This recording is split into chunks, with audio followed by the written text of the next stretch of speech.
You need consistency. That's number 3. That's key number 3. Consistency. This is one of the big damaging factors in an alcoholic home. It's because people's moods that are alcoholic or addicts that are untreated and not working on sobriety are very inconsistent. You may not know when you go to your mom or your dad whether they're going to react negatively or positively. You're not going to know how they're going to handle something you share with them. You're not going to have this idea of what you're going to get. And consistency builds trust because we know that we're going to get the same person when we go with a problem today that we are when we go to a problem to them with a problem 5 days from now. It's the same person. They're there. And it takes evidence to gather. You have to gather evidence to know if someone is actually consistent. So that leads to actually this, you need some time.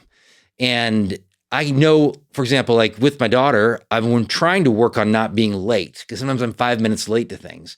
And she needs to see a pattern of that over at least probably a couple months that I am on time. And these aren't important meetings. I'm on time to all those types of things.